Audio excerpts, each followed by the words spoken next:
కాయేన మనసా బుద్ధ్యా కేవలైరింద్రియైరపి యోగినః కర్మ కుర్వంతి సంగం త్వక్త్వాత్మవిశుద్ధయే. కర్మయోగులు మమతాశక్తి రహితులై కేవలం ఇంద్రియములు, మనస్సు, బుద్ధి, శరీరముల ద్వారా అంతఃకరణ శుద్ధికై కర్మలను ఆచరింతురు. యుక్త కర్మఫలం త్యక్త్వా శాంతిమాప్నోతి నైష్టికీం ఆయుక్త కామకారేణ ఫలే సక్తో నిబధ్యతే. నిష్కామ కర్మయోగి కర్మఫలములను త్యజించి భగవత్ప్రాప్తి రూపమైన శాంతిని పొందును. కర్మ ఫలసక్తుడైన వాడు ఫలేచ్ఛతో కర్మలను ఆచరించి బద్ధుడగుడు. సర్వకర్మాణి మనసా సన్యస్యాస్తే సుఖం వసి నవద్వారే పురే దేహి నైవ కుర్వన్న కారయన్. అంతఃకరణమును అదుపులో నుంచుకొని సాంఖ్యయోగమును ఆచరించు పురుషుడు కర్మలను ఆచరింపజేయుకయే నవద్వారములు గల శరీరమునందు సమస్త కర్మలను మానసికంగా త్యజించి సచ్చిదానంద ఘన పరమాత్మ స్వరూపమున స్థితుడై ఆనందమును అనుభవించును. న కర్తృత్వం న కర్మాణి లోకస్య సృజతి ప్రభుః న కర్మఫల సంయోగం స్వభావస్తు ప్రవర్తతే. పరమేశ్వరుడు మానవుల యొక్క కర్తృత్వమును గాని వారి కర్మలు గాని కర్మఫల సంయోగము గాని సృజింపడు. ఈ అన్నింటిలో ప్రకృతియే ప్రవర్తిల్లును అనగా గుణములయందు ప్రవర్తిల్లుచుండును.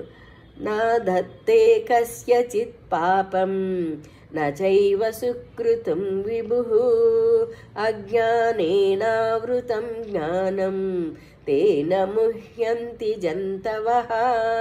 సర్వవ్యాపి అయిన భగవంతుడు ప్రాణుల పుణ్యపాప కర్మలలో దేనికి నీ భాగస్వామి కాడు.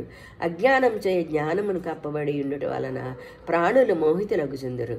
జ్ఞానేను తు తదజ్ఞానం ఏషాం నాసితుమాత్మనః తేషామాదిత్యవత్ జ్ఞానం ప్రకాశయతి తత్పరం. కానీ వారి అజ్ఞానము పరమాత్మ తత్వ జ్ఞాన ప్రాప్తి ద్వారా తొలగిపోవును. అప్పుడు ఆ జ్ఞానము వారికి సచ్చిదానంద ఘన పరమాత్మను సూర్యుని వలె దర్శింపజేయును.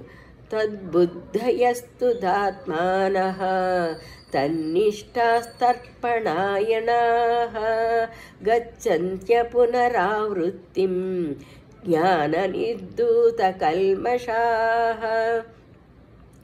తద్రూపమును పొందిన మనోబుద్ధి గలవారై సచ్చిదానంద ఘన పరమాత్మ యందే నిరంతరము ఏకీభావంలో స్థితులై తత్పరాయణులై నా పురుషులు జ్ఞాన సాధనతో పాపరహితులై పునరావృత్తి రహితమైన పరమగతిని పొందుదురు. విద్యా వినయ సంపన్నే బ్రాహ్మణే గవిహస్తిని సునిచైవ స్యాపాకే చ పండిత సమదర్శినః. జ్ఞానులు విద్యా వినయ సంపన్నుడైన బ్రాహ్మణుని యందును, గోవు, ఏనుగు, కుక్క మొదలుగు అని యందును, చండాలుని యందును సమదృష్టినే కలిగి ఉందురు. ఇహైవ తైర్జితః సర్గో యేషాం సామ్యే స్థితం మనః నిర్దోషం హి సమం బ్రహ్మ తస్మాత్ బ్రహ్మాణి తే స్థితాః. సర్వత్ర సమభావ స్థితిమస్కులు ఈ జన్మయందే సంపూర్ణ జగత్తును జయించిన వారగుదురు అనగా ప్రాపంచిక విషయ తీత స్థితికి చేరుదురు. సచ్చిదానంద పరమాత్మ దోషరహితుడు సముడు సమభావన స్థితి మనస్కులై జ్ఞానులు సచ్చిదానంద ఘన పరమాత్మ యందు స్థితులు కనుక వారు త్రిగుణాతీతులు జీవన్ముక్తులు.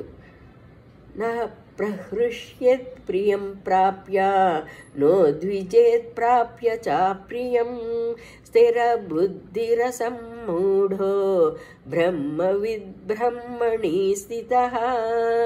ప్రియలాభములను పొంగిపోనివాడును, అప్రియములు ఎదురైనప్పుడు కృంగిపోనివాడును, స్థిరమైన బుద్ధిగలవాడును, మోహవివసుడు కానివాడును అయిన బ్రహ్మవేత్త సచ్చిదానంద ఘన బ్రహ్మ పరమాత్మయందు సదా ఏకీభావ స్థితి ఎందుండును.